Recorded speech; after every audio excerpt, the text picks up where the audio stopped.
Occupying the same seat in the same classroom for 2 subjects in a row could be an asset or a pitfall.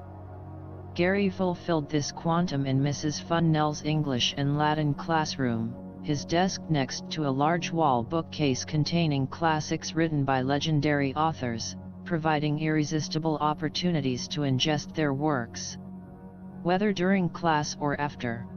He soon realized substituting the classics for studious reading during class time could be detrimental to your scholastic grade, but not a deterrent. The only reasonable alternative was the library.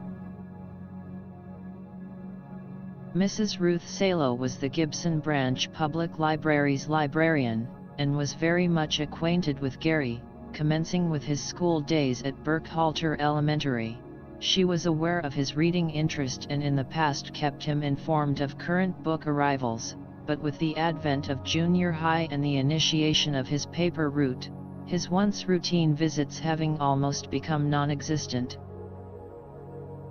One afternoon, having an intuitive feeling deciding to renew its acquaintance. Libraries always maintained an indescribable aura, he reasoned it was a combination of the prevailing silence, the scent exhaled by the bond of literature on the shelves, and the wisdom and knowledge environment that hovered above like a cloud. It was good to return to this bastion of the past and forecaster of the future. It was like addressing a neglected companion. Gary was pleased to see with Mrs. Salo, feeling somewhat apologetic for not coming by, saying hello to a person he considered a mentor, and to his surprise she responded that she recently had been thinking about him. He must have had an inquisitive look because she continued, asking if he would be interested in joining her and husband Ed for an upcoming open house tour of Chabot Observatory. Engulfed with a rush of astonishment, but without hesitation, the teenager accepting this unbelievable offer.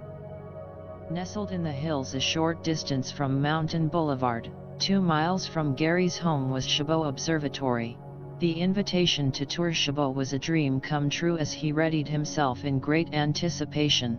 The evening had arrived, dusk was settling in with their arrival at the twin domes adorning the observatory grounds, and upon entering were seated in a large room with many others.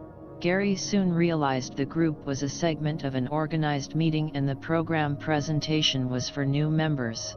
Waiting patiently for the parliamentary process and procedures to conclude, the teenager was more than eager to investigate his surroundings.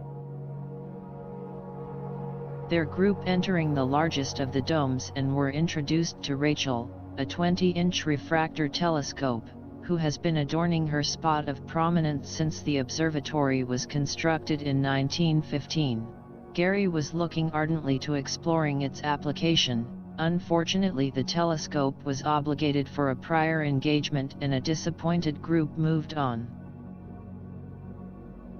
The smaller dome was home to the matriarch of Chabot telescopes, named Leah, an 8-inch reflector built in 1883 and originally dwelled in the observatory tower on Lafayette Square in downtown Oakland, eventually moved in 1915 by Charles Burkhalter, Gary's elementary school namesake and Chabot's first observatory director, to its present Mountain Boulevard location. Lastly, it was his turn at the celestial aperture that focused on the electromagnetic radiation emitting from the vast void of the heavens, containing the effervescent spheres.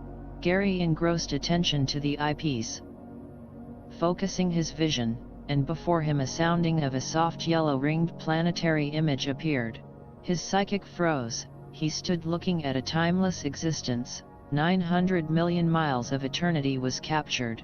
Never had he experienced a feeling of being so insignificant and minuscule.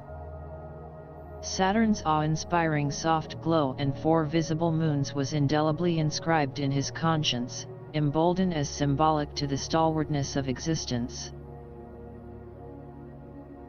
His introduction to Chabot Observatory by the Salos fulfilling another uncharted void, and as he sat in silence during the short ride home, inwardly, his viewing Saturn making a lasting imprint, Gary marveling at the sudden turn of events, discerning there's a reason and purpose for everything, and tonight his reason for coming fulfilled its purpose, instilling another road to journey on.